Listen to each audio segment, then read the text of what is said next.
Very good morning students, welcome to the class. Today we will start 6th chapter in your civics book and the name of your chapter is Understanding our Criminal Justice System. Right? Criminal justice system क्या होता है? Criminal जो कि crime से related है, किसी न किसी अपराध से रिलेटेड है, उस जस्टिस सिस्टम को, वो जस्टिस सिस्टम वहाँ पे यानी कि न्यायालय किस तरीके से काम करती है, किस तरीके से पनिश करती है क्रिमिनल्स को और किस तरीके से जो है जस्टिस प्रोवाइड करती है लोगों को, वो सारा सिस्टम हम इस चैप्टर में स्टडी करेंगे. Right. So open your 6th chapter, page number 66.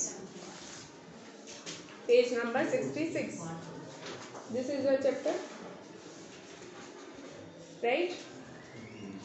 When we see someone violating the law, we immediately think of informing the police. देखो, जब भी हम किसी को कोई अपराध करते हुए देखते हैं, हम उसी समय सोचते हैं कि हम तुरंत पुलिस को इन्फॉर्म कर दें. You might have seen either in real or in the movies police offering filing reports and arresting persons. आपने देखा होगा, पर्सनल लाइफ में नहीं तो मूवीज में देखा होगा कि पुलिस क्या करती है, फर्स्ट इंफॉर्मेशन रिपोर्ट जो है फाइल करती है, FIR फाइल करती है, ठीक है, लोगों को अरेस्ट करती है. Because of the role played by the police in arresting persons we often get confuse and think that it is the police who decide whether a person is guilty or not. देखो, ज़्यादातर हम क्या देखते हैं कि police ही लोगों को, मतलब क्रिमिनल्स को अरेस्ट करती है, तो हम ये सोचते हैं कि शायद पुलिस का ही काम है ये पता लगाना कि कौन गिल्टी है, गिल्टी मतलब कौन गुनहगार है और कौन नहीं. ठीक है, ज़्यादातर लोग यही सोचते हैं कि पुलिस ही ये पता लगाती है कि ये पर्सन गिल्टी है या ये पर्सन इनोसेंट है. ठीक है, this however is far from true. लेकिन सच्चाई से ये बहुत दूर है, असल में ऐसा नहीं होता है.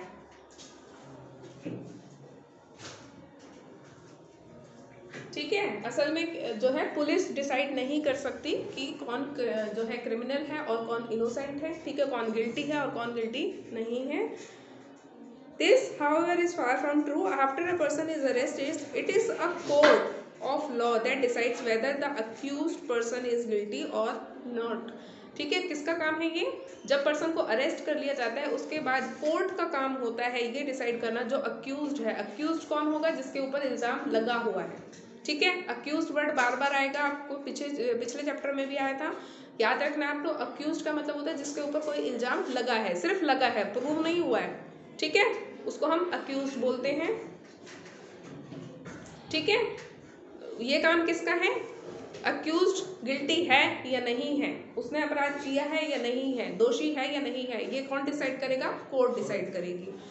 ठीक है, According to the Constitution, every individual charged of a crime has to be given a fair trial. देखो, हमारा संविधान क्या कहता है कि हर एक इंडिविजुअल जिसके ऊपर कोई भी क्राइम चार्ज किया गया है, उसको अक्यूज ठहराया गया है, उसके ऊपर इल्जाम है, उसके पास भी एक फेयर ट्रायल का ऑप्शन होता है, यानी कि उसको भी अपनी बेगुनाही साबित करने का मौका दिया जाता है. होता है ऐसे ही. ठीक है, ऐसा तो नहीं है कि आपके ऊपर इल्जाम लगा तुरंत आपको सजा दे दी जाती है. आपके पास एक फेयर ट्रायल का मौका होता है. Do you know what is the means to get a fair trial? अब आपको पता है क्या तरीका है जिससे आप एक फेयर ट्रायल हासिल कर सकते हैं, आपके ऊपर मुकदमा चले, एक जो है फेयर तरीके से आपको जो है न्याय मिले. Have you heard of an FIR? FIR के बारे में आपने सुना है, फर्स्ट इंफॉर्मेशन रिपोर्ट. और do you know who a public prosecutor is? क्या आपने सुना है पब्लिक प्रोसिक्यूटर के बारे में? इन सभी चीज़ों को हम इस चैप्टर में पढ़ेंगे. पब्लिक प्रोसिक्यूटर क्या होता है, FIR क्या होती है, अक्यूज्ड क्या होता है. ठीक है, in this chapter we use a fictional case of theft to try and highlight the process as well as the role of different individual in the criminal justice system. करेंगे, देखो, हम एक फिक्शनल स्टोरी की मदद से, एक काल्पनिक कहानी की मदद से हम इस पूरे सिस्टम को, क्रिमिनल जस्टिस सिस्टम को समझने की कोशिश करेंगे. ठीक है, Most cases go through a process that is similar to the one discussed in our fictional case. ज़्यादातर जो केसेस होते हैं वो जो हम ये स्टोरी पढ़ेंगे उन्हीं स्टेप्स से गुजरते हैं. ठीक है, वही सारे प्रोसेस अपनाई जाती हैं. Therefore, understanding these processes as well as the role that different persons should play within the criminal justice system is crucial, so that if ever the occasion should arise, you are aware of the process that should be followed. देखो इस story को पढ़ के आपको भी पता चलेगा, अगर आपके आसपास कहीं कोई ऐसी चीज़ होती है तो आपको पता होगा कि कौन कौन से पर्सन इसमें इन्वॉल्व होंगे, ठीक है, कौन सी प्रोसेस आपको फॉलो करनी है। तो स्टोरी को हम ध्यान से सुनेंगे। At their apartment in Mumbai, Mrs. Shinde is getting dressed. She has been frenetically searching for her gold chain for over an hour. देखो अब मुंबई के अपने अपार्टमेंट में मिस्टर शिंदे जो है वो तैयार हो रही हैं, ठीक है, और फ्रेनेटिकली मतलब बहुत पागलों की तरह वो जो है अपनी गोल्ड की चेन ढूंढ रही है अपने सामान में। I am sure it was in the drawer, where could it be. अब ये कह रही है कि ये इसको तो ड्रॉर में ही होना चाहिए था, इसके अलावा ये और कहाँ होगी, ठीक है। इसका मतलब आपको समझ में आ गया, इनकी गोल्ड की चेन मिसिंग है, ठीक है, जिसको वो ढूंढ रही है frenetically. Hurry up we are going to be late for the wedding. अब उसके हस्बैंड आते हैं या जो भी पर्सन है वो आके उसको बोलते हैं कि जल्दी करो, हम शादी में जाने के लिए हमें देर हो रही है। I can't find my gold chain, it is not in the drawer, I suspect that Shanti might have stolen it, she always spends a long time dusting my room. अब ये कहती है कि अरे मेरी तो सोने की चेन ही नहीं मिल रही है और मुझे शक है कि वो शांति के पास होगी और शांति ने उसको चुरा लिया है, क्योंकि शांति मेरा कमरा साफ करने में बहुत समय लगाती है। शांति इनकी ऑब्वियसली इनकी कोई हाउस हेल्प होगी, ठीक है, घर में काम करने वाली। Shanti Hembram has been working in the house for past 3 years। पिछले 3 सालों से शांति जो है इनके घर में काम कर रही है। Shanti have you begun to steal now and that too my gold chain, bring your trunk, I want to search it, we have called the police, so if you have the chain return it now. अब जो ये क्या नाम था इनका, Mrs Shinde हैं, वो शांति को बुलाती हैं और उसको बोलती है कि आप तुमने चोरी करना भी शुरू कर दिया है, और वो उसको कहती हैं कि मेरी and that too my gold chain, और वो भी तुमने मेरी सोने की चेन चुरा ली, ठीक है। तो उसको इल्ज़ाम लगा रही है, उसको बोल रही है कि तुमने अब चुराना भी शुरू कर दिया, तुमने मेरी सोने की चेन चुरा ली। वो कहते हैं अपना ट्रंक लेके आओ, और वैसे भी मैंने पुलिस को बुला लिया है तो बेटर है कि तुम मेरी चेन मुझे वापस दे दो। Madam I have not stolen it. अब वो कह रही है कि नहीं मैडम, मैंने इसे नहीं चुराया है। Mrs Shinde searches Shanti's trunk and finds an envelope with ₹10,000 in it। अब मिसेस शिंदे जो है उसके ट्रंक की तलाशी लेती है और उसमें उनको एक एनवेलप मिलता है जिसके अंदर 10,000 रुपये होते हैं। He screams at Shanti saying that this is the money she has got from selling the chain। अब वो मिसेस शिंदे उसके ऊपर चिल्लाती हैं और कहती है कि यही वो पैसे हैं जो तुमने मेरी चेन बेच के लिए हैं, ठीक है। साहब my brother and I have been saving this money over the last 1 year। अब ये कहती है कि नहीं, मैं और मेरा भाई जो है पिछले जो है 1 साल से पैसे सेव कर रहे हैं, वो पैसे हैं ये। We want to buy a bull when we go to our village, madam I am innocent. वो कहती है हम ये पैसे इसलिए सेव कर रहे थे ताकि हम अपने गांव में जाके एक बुल खरीद सकें, ठीक है, एक बैल खरीद सकें। और वो कहती है मैडम मैं इनोसेंट हूँ, मैंने कोई चोरी नहीं की है। Mister Shinde has come to the police station. अब मिस्टर शिंदे जो है पुलिस स्टेशन आ गए हैं। अभी देखो अक्यूज आपको समझ में आया, अक्यूज जिसके ऊपर इल्ज़ाम लगा है, प्रूव नहीं हुआ लेकिन इल्ज़ाम लगा है। I have come to file an FIR. There has been a theft in my house. My maid Shanti has stolen my wife's necklace। अब ये पुलिस स्टेशन जाके क्या कह रहे हैं कि मैं यहाँ पे एक FIR लिखवाने आया हूँ, हमारी जो मेड है उसने मेरी पत्नी का नेकलेस को, गोल्ड की चेन को चुरा लिया है। यस। अब पुलिस वाले कहते हैं ओके। सब इंस्पेक्टर यानी कि SI Rao records mister Shinde's FIR, ठीक है। अब जो वहाँ का जो सब इंस्पेक्टर है वो मिस्टर राव की जो उसका नाम है मिस्टर राव, वो मिस्टर शिंदे की FIR को नोट कर लेता है। यहाँ तक समझ में आया। I will now write the statements that Mr. and Mrs. Shinde make about this theft. Let me seal the envelope that has the money and take it with me as evidence. I am arresting Shanti and taking her to the police station। देखो mister Shinde return with sub inspector Rao. Mister Shinde अब क्या करते हैं, उस police वाले को, sub inspector को अपने घर लेके आते हैं, ठीक है। अब घर आने के बाद वो जो सब इंस्पेक्टर वो क्या कहते हैं कि मैंने मिस्टर और मिसेस शिंदे की स्टेटमेंट ले ली है, उनके बयान ले लिए हैं, और अब जो ये एनवलप है जिसमें 10,000 रुपये मिले हैं इसको मैं सील कर देता हूँ और अपने साथ ले जाता हूँ सबूत के तौर पे, और मैं शांति को अरेस्ट भी कर रहा हूँ और मैं इसको पुलिस स्टेशन लेके जा रहा हूँ, ठीक है। सारी चीज़ें समझ में आई। Please don't let him take me, I have not stolen the chain, this is my hard earn money. अब वो शांति है, वो कह रही है कि प्लीज़ इन्हें मुझे मत लेके जाने दो, ये मेरे ही पैसे हैं, मैंने इनको बहुत मेहनत से कमाया है, मैंने कोई चोरी नहीं की है। Sushil Shanti's brother arrives and pleads with SI Rao to release Shanti. अब जो सुशील है, सुशील कौन है, शांति का भाई, ठीक है, वो आता है पुलिस स्टेशन में और वो जो है प्लीड करता है, दया याचना करता है किससे, एसआई राव से कि उसकी बहन को छोड़ दें। She has been arrested for the theft of a gold chain. You can go to court and get a bail order. वो कहते हैं, पुलिस वाले उसको क्या बताते हैं कि उसको हमने जो है किस लिए अरेस्ट किया है, क्योंकि उसने एक सोने की चेन चुराई है और अगर तुम्हें इसको छुड़ाना है तो तुम कोर्ट जाके इसकी बेल करवा सकते हो, एक नई टर्म आई बेल, ठीक है। कोर्ट अगर आपको इसको you can go to court and get a bail order, वो कहते हैं तुम कोर्ट जा सकते हो और एक बेल ऑर्डर लेकर आ सकते हो। But where will I get the money to hire a lawyer, वो कहता है कि लेकिन मैं वकील करने का पैसा कहाँ से लाऊंगा, ठीक है। And who will stand as surety for her, और उसकी श्योरिटी के लिए कौन खड़ा होगा कोर्ट में, ठीक है, कौन बताएगा कि ये इनोसेंट है या नहीं। You have taken all of our savings and sealed it, वो कहते हैं हमारा सारा पैसा तो आपने ले लिया और उसको सील कर दिया, तो हमारे पास तो पैसा भी नहीं है, मैं वकील कहाँ से करूँ, किस तरीके से मैं जो है कोर्ट ऑर्डर लेके आऊँ उसका बेल का, ठीक है। SI Rao forcibly keeps Sushil in the police station for 2 days। अब जो है जबरदस्ती एसआई राव जो है सुशील को 2 दिन तक पुलिस स्टेशन में रखते हैं। Sushil is abused and beaten by SI Rao and other police constables. अब जो सुशील है उसको जो है गालियां दी जाती है, मारपीट की जाती है उसको, उसके साथ पुलिस वालों के द्वारा, जो एसआई राव था और जो बाकी कांस्टेबल थे उसको मारते पीटते हैं। They try and make him confess that he and her sister Shanti had a gang of domestic servants that have stolen jewelry from other homes। अब वो क्या कहते हैं उसको, पुलिस वाले उसको कन्विंस कराने की कोशिश कर रहे हैं कि तुम ये कबूल कर लो, कन्फेस कर लो, क्या कबूल कर लो कि तुम और तुम्हारी बहन जो शांति है, तुम दोनों क्या हो, एक गैंग के हेड हो, तुम दोनों भाई बहन जो है एक गैंग के हेड हो। और वो गैंग क्या करता है, डोमेस्टिक सर्वेंट्स का एक गैंग है जो अलग अलग घरों में काम करता है और वहाँ से सोने की चीज़ें या जो भी चीज़ें हैं उनको चुराता है, ठीक है।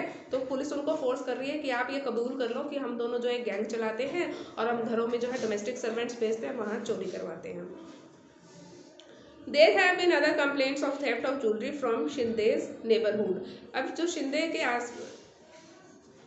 जो आसपास के घर थे वहां से भी काफी ज्वेलरी चोरी होने की कंप्लेंट्स आई थी, ठीक है। As Sushil keeps repeating that he is an innocent factory worker, the police let him go after 2 days। अब क्योंकि जो सुशील है लगातार मार खाने के बाद भी यही बोलता रहता है कि वो तो एक ईमानदार जो है फैक्ट्री वर्कर है, तो 2 दिन के बाद पुलिस उसको छोड़ देती है। Although the court granted bail to Shanti after a month, she was unable to get anyone to stand surety for her for ₹20,000। हालांकि 2 महीने के बाद, 1 महीने के बाद जो शांति होती है उसको बेल मिल जाती है कोर्ट से, लेकिन कोई भी खड़ा नहीं होता उसकी जो है श्योरिटी देने के लिए 20,000 रुपए की, ठीक है, क्योंकि किसी न किसी की श्योरिटी पे बेल दी जाती है, लेकिन उसको कोई भी पर्सन ऐसा नहीं मिलता जो उसकी श्योरिटी पे जो है उसको बेल दिला सके।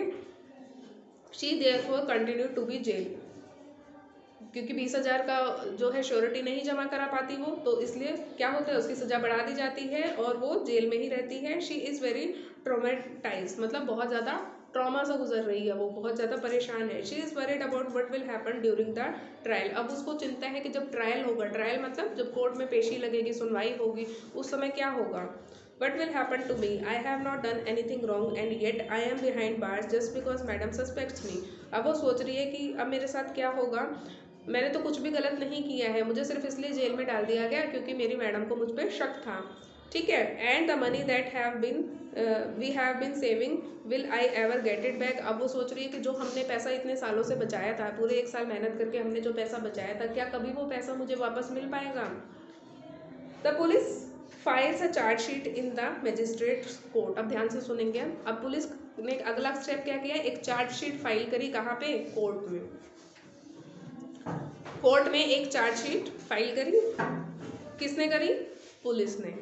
The court gives a copy of the chargesheet including statements of witness to Shanti. अब कोर्ट ने क्या करा, चार्जशीट की एक कॉपी और विटनेस के जो स्टेटमेंट थे, गवाहों के जो बयान थे, उसकी एक कॉपी किसको दी, शांति को, यानी कि अक्यूज्ड को। तो आपको पता चला अक्यूज्ड के राइट क्या हैं कि जो भी चार्जशीट उसके ऊपर लगाई गई है, ठीक है, उसकी कॉपी मिलती है उसको, और जो भी गवाहों ने बयान दिए हैं उसकी कॉपी उसको दे दी जाती है। Shanti tells the court that she has no lawyer to defend her against this false case of theft. और शांति कोर्ट को क्या बताती है कि मेरे पास कोई वकील नहीं है, मेरे पास इतने पैसे नहीं है कि मैं अपने लिए वकील कर सकूँ। जो भी मेरे ऊपर झूठा इल्ज़ाम लगाया गया है चोरी का, उसको जो है उसके लिए मैं कोई वकील नहीं कर सकती, मेरे पास पैसे नहीं हैं। The magistrate appoints advocate Kamala Roy as Shanti's defence lawyer at the government's expense. अब मैजिस्ट्रेट जो होते हैं वो एडवोकेट कमला रॉय को अपॉइंट करते हैं as a defence lawyer. Defence lawyer समझो। अब यहाँ पे एक और टर्म आई है डिफेंस लॉयर। डिफेंस लॉयर क्या होता है? बचाव पक्ष का वकील, जो बचाएगा किसको? जो अक्यूज है उसको बचाएगा। ठीक है, डिफेंस लॉयर क्या करेगा? डिफेंड करेगा ना। किसको डिफेंड करेगा? जिसके ऊपर इल्जाम लगे हैं। तो कोर्ट क्या करती है, मैजिस्ट्रेट क्या ऑर्डर करते हैं? एक सरकारी वकील करते हैं, ठीक है, सरकार के खर्च पे एक वकील अपॉइंट करते हैं। किसको? कमला रॉय को, जो कि शांति के as a defence lawyer Shanti की तरफ से केस को लड़ेंगे। ठीक है, according to article 22, this is important, ध्यान से सुनेंगे। According to article 22 of the constitution, every person has a fundamental right to be defended by a lawyer. Article 22 बाईस हमें क्या अधिकार देता है? हमें एक फंडामेंटल राइट देता है कि सभी के पास का न्याय पाने का अधिकार है, सभी के पास न्याय पाने का अधिकार है। ठीक है, तो उसको न्याय पाने का अधिकार कैसे होगा? जब उसके लिए कोई लॉयर खड़ा होगा कोर्ट में, तभी तो वो न्याय पा सकेगी। अब उसके पास पैसे नहीं है, लेकिन हमारा ये फंडामेंटल राइट है कि सबको न्याय मिलना चाहिए, इसलिए मजिस्ट्रेट ने ऑर्डर करे कि ठीक है, तुम्हारे पास पैसा नहीं भी है तो भी तुम्हारे पास न्याय पाने का अधिकार है, इसलिए सरकारी खर्च पे तुम्हारे लिए वकील किया जाएगा। ठीक है, तो ये राइट जो उसको मजिस्ट्रेट ने जो ऑर्डर दिया है वो कौन से राइट के अंडर दिया है? आर्टिकल 22 में जो हमें फंडामेंटल राइट मिला है उसके अकॉर्डिंग। ठीक है, article 39A of the Constitution places a duty upon the state to provide a lawyer to any citizen who is unable to engage one due to poverty or other disability। एक और article आ गया 39A। देखो, article 22 तो सभी citizen को अधिकार देता है कि आपको न्याय पाने का अधिकार है। अब उसकी जिम्मेदारी किसकी है? आर्टिकल 39A कहता है हमारे कॉन्स्टिट्यूशन का कि सरकार की जिम्मेदारी है हर एक पर्सन को न्याय दिलवाना। ठीक, सरकार की जिम्मेदारी है कि ऐसे लोगों को जो डिसेबल्ड है, किसी भी कारणवश डिसेबल्ड हैं, या फिर पैसे नहीं है, जिनके पास आर्थिक रूप से कमजोर हैं और अपने लिए केस नहीं लड़ सकते, उनको जस्टिस प्रोवाइड करवाना किसकी जिम्मेदारी है? स्टेट से यहाँ हमारा मतलब है सरकार, गवर्नमेंट, राइट। तो इसलिए जो मजिस्ट्रेट हैं वो जो है क्या करते हैं? उसके लिए एक लॉयर को, डिफेंस लॉयर को अपॉइंट करते हैं। Advocate Kamala Roy meet Shanti in the court. अब एडवोकेट कमला रॉय हैं, वो शांति से मिलती हैं कोर्ट में। Here are my case paper, I have been falsely accused of stealing my employer's gold chain. अब वो उनको सारे पेपर देती है कमला और बताती है कि मेरे ऊपर झूठे इल्ज़ाम लगाए हैं, मेरी जो एम्प्लॉयर है जिनके यहाँ मैं काम करती थी उनकी गोल्ड चेन चुराने का मेरे ऊपर झूठा इल्ज़ाम लगा है। They found ₹10,000 in Shanti's trunk and said that this was the money she got from stealing the chain, but that is money we have been saving up together। अब उसका भाई जो है वो बताता है कि हमारे ट्रंक में, मेरी बहन के ट्रंक में जो है 10,000 रुपये मिले हैं, जो कि उन लोगों को लगता है कि इसने सोने की चेन बेच के जो है कमाए हैं, मतलब सोने की चेन बेच के जो इसको मिले हैं, लेकिन ये 10,000 रुपये वो है जो हम पिछले 1 साल से जो है सेव कर रहे थे। The court frames a charge of theft of Mrs Shinde's gold chain and possession of money ₹10,000 got from selling stolen property against शांति। अब कोर्ट क्या फ्रेम कर रही है? चार्ज, चोरी का चार्ज लगा रही है शिंदे के, मिसेस शिंदे की गोल्ड चेन चुराने का, और 10,000 रुपये उसके पास मिले हैं, उसका इल्ज़ाम लगता है कोर्ट में उसके ऊपर कि उसने चेन चुराई। और उसके बाद जो है जो सेलिंग प्रॉपर्टी थी, स्टीलिंग प्रॉपर्टी क्या थी यहाँ पे? स्टीलिंग प्रॉपर्टी, चोरी की हुई गोल्ड चेन थी, उसको बेच के 10,000 रुपये उसने कमाए हैं। तो ये केस बनता है इसके ऊपर। I plead not guilty and I claim that. अब वो शांति है कोर्ट में खड़ी होकर बोल रही है कि मैं कह रही हूँ कि मैं गिल्टी नहीं हूँ, मैं अपराधी नहीं हूँ, एंड आई क्लेम ट्रायल, और मैं ट्रायल चाहती हूँ मतलब मैं अपना गुनाह कबूल नहीं करती हूँ और मैं चाहती हूँ कि इस पर कार्रवाई की जाए। कार्रवाई होगी तभी तो सच या झूठ सामने आएगा ना। अगर वो एडमिट कर लेगी कि हाँ मैंने किया तो केस वहीं खत्म। लेकिन वो कह रही है नहीं, मुझे ट्रायल चाहिए। क्यों चाहिए? क्योंकि उसने गुनाह नहीं किया है, बार बार कह रही है। The The public prosecutor appears in the case on behalf of the state. He presents Mrs. and Mr. Shinde as key witnesses. अब देखो जो पब्लिक प्रोसिक्यूटर है जो कि सरकार की तरफ से है वो क्या करता है, प्रेजेंट करता है मिस्टर और मिसेस शिंदे को की विटनेस के तौर पे, जो मेन गवाह थे उसके तौर पे. So tell me Mrs Shinde, how did the gold chain go missing. अब जो पब्लिक प्रोसिक्यूटर है वो क्या पूछ रहे हैं उससे, वो ये पूछ रहे हैं कि बताओ तुम्हारी आपकी जो गोल्ड चेन है वो किस तरीके से मिस हो गई. I had kept my chain in the drawer, Shanti stall it. वो कहती है मैंने अपने ड्रॉर में अपनी गोल्ड की चेन रखी हुई थी और शांति ने उसको चुरा लिया. No other outsider except Shanti goes into my room. वो कहती है कोई भी बाहर का व्यक्ति शांति को छोड़ के वो मेरे कमरे में नहीं आता था. ठीक है. Mr. Shinde searched her trunk in front of me and we were shocked to find rupees 10,000 in an envelope. वो कहते हैं कि मिस्टर शिंदे ने मेरे सामने शांति के ट्रक को सर्च किया और उसमें से 10,000 रुपये मिले एक एनवेलप के अंदर. Shanti got this money from selling my gold chain, she is a thief. वो कहती है शांति को ये 10,000 रुपये मेरी चेन बेच के ही मिले थे और वो एक चोर है. Next advocate Roy cross examines the prosecution witness Mrs Shinde. अब जो एडवोकेट रॉय थी कौन थी, जिसको अपॉइंट किया था, किसकी लॉयर है ये, किसके एडवोकेट हैं, शांति की. वो क्रॉस एग्जामिन करती हैं द प्रोसिक्यूशन विटनेस, यानी कि जो प्रोसिक्यूशन विटनेस लेके आया था. प्रोसिक्यूशन जो पब्लिक प्रोसिक्यूटर था, सरकार की तरफ से जो केस लड़ रहा था, वो गवाह किसको बना के लाया था, मिसेस शिंदे को. तो वो उससे क्रॉस क्वेश्चन करती हैं. So what you are basically saying is that you did not see Shanti steal the chain. अब कहती है इसका बेसिक सा मतलब ये है कि आपने शांति को चेन को चोरी करते हुए नहीं देखा है. Nor did you recover the chain on Shanti, और ना ही आपको शांति के पास से वो चेन मिली है.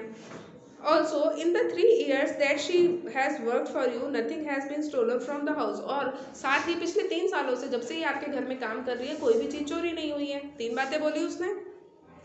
पहली चीज़ कि ना तो आपने उसको चोरी करते हुए देखा, दूसरी चीज़ ना आपको उसके पास से गोल्ड चेन मिली, और तीसरी चीज़ 3 सालों से आपके घर काम कर रही है, आज से पहले आपके घर से कोई भी चीज़ उसने नहीं चुराई है.